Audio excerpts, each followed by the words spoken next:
Kesultanan Samudra Pasai. Samudra Pasai merupakan kerajaan Islam atau kesultanan pertama di Nusantara. Cikal bakal kesultanan ini sudah ada semenjak Nusantara dikuasai oleh Emporium Sriwijaya.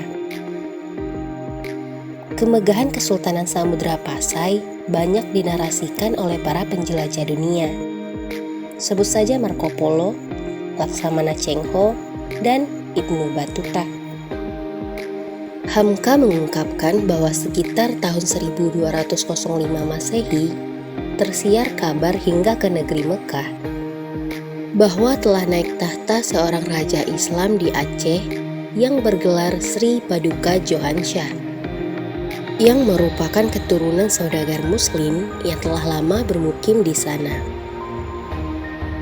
Kala itu, Syarif Mekah sangat tertarik dengan berita tersebut, sehingga mengirim seorang ulama bernama Syekh Ismail untuk datang ke Aceh.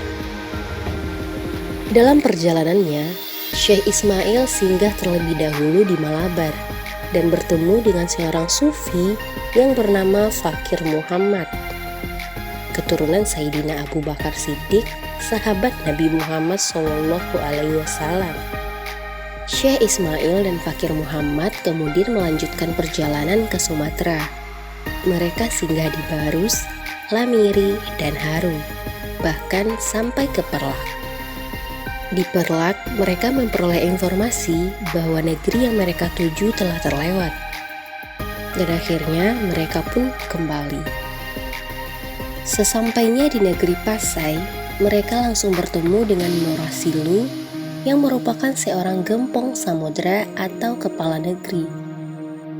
Morasilu akhirnya memeluk Islam di bawah bimbingan Syekh Ismail dan berganti nama menjadi Al-Malikus Saleh. Kemudian diserahkan padanya tanda-tanda kerajaan yang telah dibawa dari Mekah.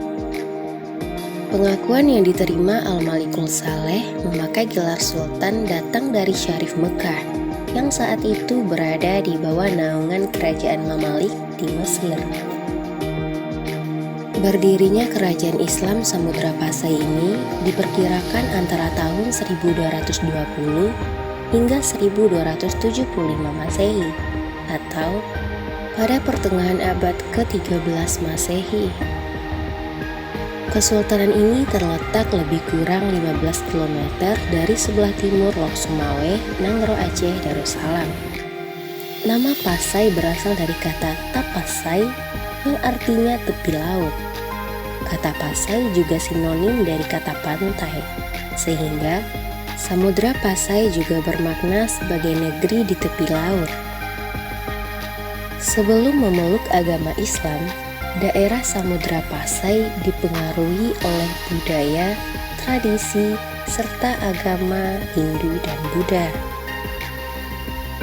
Meskipun demikian, corak makam tertanggal akhir abad ke-13 Masehi yang ditemukan di Samudra Pasai menyebutkan bahwa Al-Malikul Saleh adalah sultan pertama kerajaan Samudra Pasai yang meninggal pada tahun 1297 Masehi. Kuat dugaan bahwa Islam menyebar dengan cepat dari Perlak ke Samudra Pasai antara tahun 1292 dan 1297 Masehi. Sejak abad ke-7 Masehi sampai abad ke-11 Masehi, daerah pesisir Selat Malaka dan juga di Cina Selatan sudah tumbuh komunitas-komunitas Muslim. Seiring dengan situasi dan kondisi kerajaan Sriwijaya yang sedang mengalami kelemahan karena perluasan kekuasaan oleh Singosari dari Jawa, lambat laun muncul komunitas Muslim yang akhirnya tumbuh menjadi kerajaan Islam. Dan Samudra Pasai menjadi kerajaan Islam pertama di Indonesia, bahkan di Asia Tenggara. Tumbuhnya Kesultanan Samudra Pasai tidak dapat dipisahkan dari letak geografisnya yang senantiasa tersentuh oleh pelayaran dan perdagangan internasional. Meurah Silu atau Sultan Al-Malikus Saleh dinobatkan oleh Syekh Ismail menjadi sultan di Kesultanan Samudra Pasai didasarkan atas beberapa pertimbangan. Di antaranya, pertama, Sultan Al-Malikus Saleh merupakan putra daerah asli yang ternyata juga golongan keluarga bangsawan atau keturunan Raja Aceh. Kedua, Al-Malikus Saleh memiliki pengaruh yang kuat dan menganut mazhab Syafi'i, sehingga diharapkan mampu membasmi aliran Syiah yang marak di pantai timur Sumatera. Pengaruh kuat sultan ini karena sebelumnya ia merupakan seorang gempong samudra, kepala negeri, atau penguasa samudra. Ketiga, Al-Malikus Saleh dipercaya mampu mengambil alih dominasi perdagangan di Aceh dari pedagang Persia dan Gujarat yang beraliran Syiah. Hal ini juga melihat dari latar belakang ia sebagai penguasa pelabuhan dan putra daerah asli. Pada masa pemerintahan Sultan Al-Malikus Saleh, Kerajaan Samudra Pasai memiliki kontribusi yang besar dalam pengembangan dan penyebaran Islam di Indonesia, bahkan di Asia Tenggara. Salah satu bukti kontribusinya ditandai dengan Kesultanan Samudra Pasai yang banyak mengirimkan para ulama serta mubalik untuk menyebarkan agama Islam ke Pulau Jawa. Selain itu, banyak juga para ulama yang menimba ilmu agama ke Samudra Pasai, salah satunya Syekh Yusuf yang merupakan seorang sufi dan ulama penyebar Islam di Afrika Selatan yang berasal dari Makassar. Kesultanan Samudra Pasai mengalami perkembangan pada masa pemerintahan Sultan Al-Malikus Zahir, yaitu pada tahun 1297 Masehi. Beliau merupakan putra pertama Sultan Al-Malikus Saleh dan merupakan sultan kedua di Kesultanan Samudra Pasai. Sultan Al-Malikus Zahir melakukan banyak hal agar Samudra Pasai menjadi negeri yang maju. Di antaranya, menjadikan Samudra Pasai sebagai pusat studi agama Islam dan tempat berkumpul ulama-ulama dari berbagai negeri Islam untuk berdiskusi berbagai masalah keagamaan, kehidupan, dan ilmu pengetahuan. Pendidikan menjadi salah satu fokus yang dikembangkan oleh Sultan Al-Malikus Zahir. Tidak hanya ilmu agama, tetapi juga ilmu pengetahuan yang dibutuhkan dalam kehidupan sehari-hari. Hal ini tidaklah mengherankan, karena landasan utama untuk memajukan suatu negeri adalah dengan memajukan pendidikannya. Selain itu, Sultan Malikus Zahir juga mengutus para ulama untuk berdakwah ke berbagai wilayah Nusantara. Peranan inilah yang membuat Kesultanan Samudra Pasai mengalami perkembangan, baik secara keagamaan, ilmu pengetahuan, ekonomi, sosial, politik, serta berhasil memperluas wilayah dan pengaruh kerajaan Samudra Pasai di masa kepemimpinannya. Pada masa kepemimpinannya pula, mata uang dirham secara resmi digunakan dalam perdagangan di Kesultanan Samudra Pasai. Mata uang yang terbuat dari kepingan emas seberat 0,6 gram ini dihiasi dengan tulisan nama Muhammad Al-Malikus Zahir di sisi atasnya, sedangkan di sisi bawahnya bertuliskan Al-Sultan Al-Adil, yang artinya pemimpin yang adil. Sultan Muhammad Al-Malikus Zahir memimpin Samudra Pasai hingga tahun 1326 Masehi. Kemudian, tampuk pemerintahan diberikan kepada penerusnya, yakni Sultan Ahmad, yang bergelar Al-Malikus Zahir II. Pada masa pemerintahan Sultan Al-Malikus Zahir II, Samudra Pasai mencapai puncak kejayaan, terutama di bidang perdagangan. sebagaimana sebelumnya telah dirintis oleh ayahnya yang menjadikan lada sebagai komoditi ekspor utama. Dan pada masa pemerintahan Sultan Al-Malikul Zahir II ini, Samudra Pasai menjadi pemasok lada paling besar ke Eropa. Pada tahun 1345 Masehi, Samudra Pasai dikunjungi oleh seorang penjelajah samudra yang begitu termasyhur, yakni Ibnu Battuta. Ia menetap di Samudra Pasai selama 2,5 bulan. 2 minggu setelah perjalanannya dari Cina dan 2 bulan sebelum kepulangannya ke Arab. Ibnu Battuta menyatakan bahwa Islam sudah hampir 1 abad lamanya disiarkan di Samudra Pasai. Ketika berlabuh di pelabuhan Pasai, Ibnu Battuta mendapat sambutan yang begitu hangat oleh kepala Syah Bandar. Ibnu Battuta mengisahkan dalam bukunya yang berjudul Ar-Rihlah bahwa hari keempat ia di Samudra Pasai, ia masih berada di penginapan yang sangat mewah. Saat itu bertepatan dengan hari Jumat, dan Menteri Luar Negeri Al-Isfahani memberitahu bahwa Sultan akan menemuinya di masjid setelah sholat Jumat. Setelah semua berkumpul, Ibnu Battuta memperhatikan sekelilingnya yang semuanya berbaju putih dan berpikir bahwa Sultan Al-Malikul Zahir II sedang sakit, sehingga tidak bisa ke masjid. Hal ini karena ia tidak melihat ada tempat khusus raja ataupun cara berpakaian yang berbeda dengan jamaah lain. Apalagi tidak ada orang yang memberi penghormatan layaknya yang terjadi pada zaman itu. Dan di dalam masjid, seolah-olah semua orang sama dan sejajar. Ibnu Battuta juga mengungkapkan bahwa Kesultanan Samudra Pasai memiliki tamadun atau peradaban yang tinggi dan hubungan yang baik dengan negeri sekitar. Ibnu Battuta tinggal di Samudra Pasai selama 15 hari, kemudian melanjutkan perjalanan ke Cina.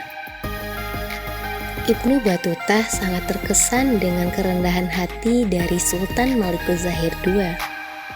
Sifat sopan dan santun serta pengetahuan agama yang dimilikinya.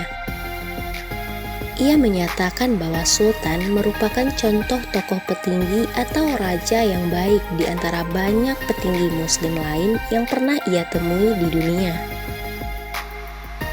Diketahui bahwa Sultan Al-Malikul Zahir II sangat memuliakan tamu, memberinya hadiah dan hamba sahaya untuk melayaninya.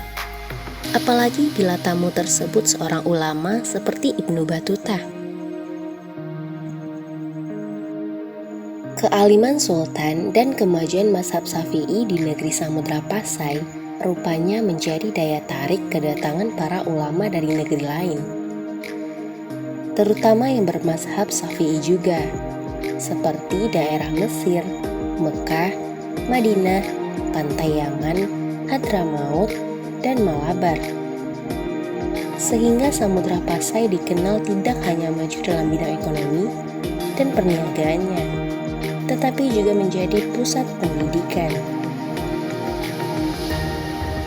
Berdasarkan catatan Tom Pires yang berjudul Suma Oriental yang baru selesai dikerjakan pada tahun 1515 Masehi, menceritakan mengenai Samudra Pasai yang merupakan kesultanan yang paling kuat dan makmur.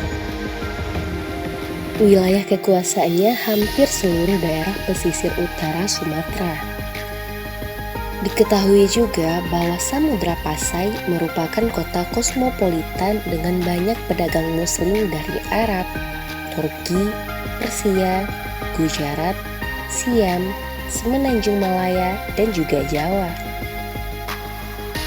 Menurut Tom Pires, dapat diperkirakan populasi masyarakat Samudra Pasai saat itu sekitar 20.000 penduduk.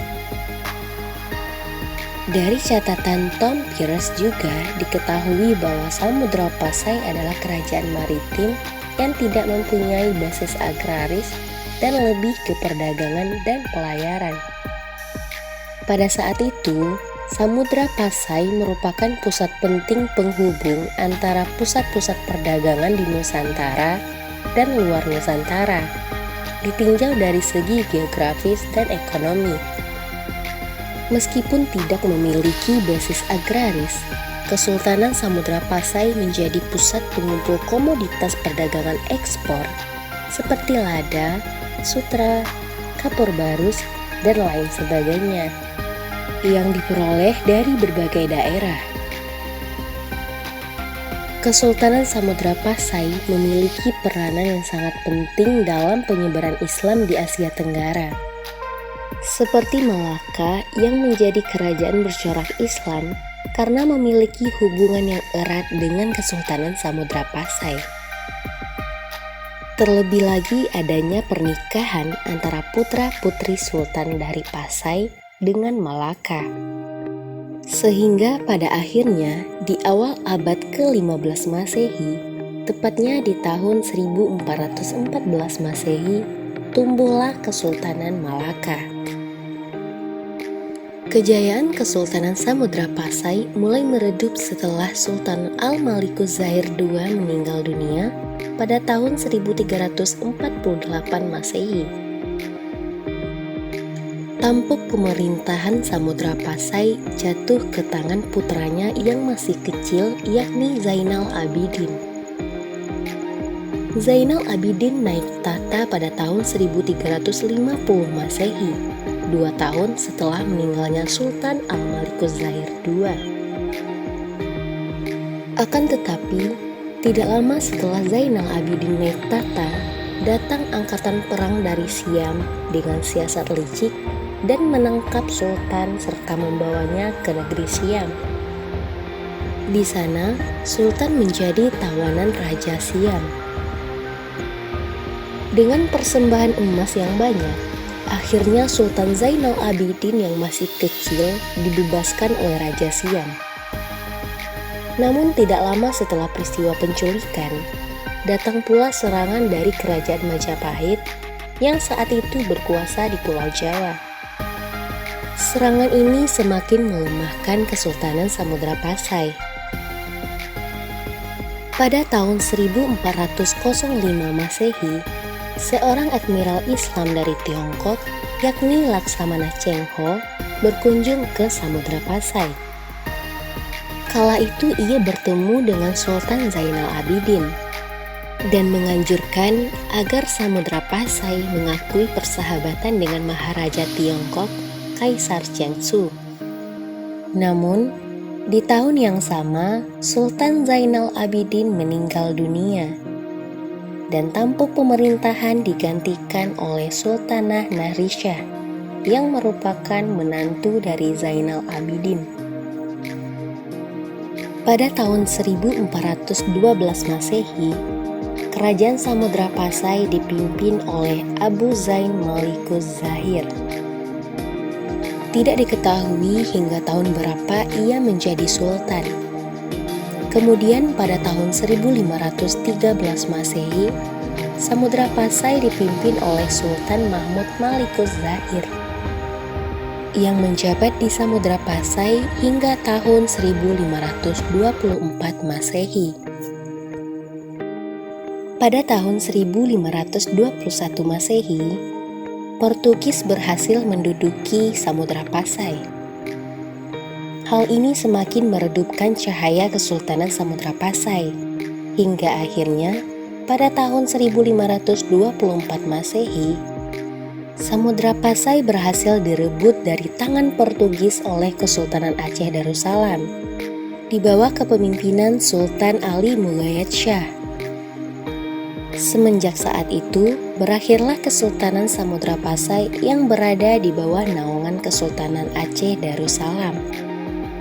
Dengan jatuhnya Kesultanan Samudra Pasai, maka pusat aktivitas perdagangan, bahkan aktivitas keilmuan, pindah ke Malaka. Kerajaan Islam Samudra Pasai akhirnya hanya tinggal simbol yang tidak memiliki kedaulatan penuh untuk mengatur kuasa politik maupun ekonomi.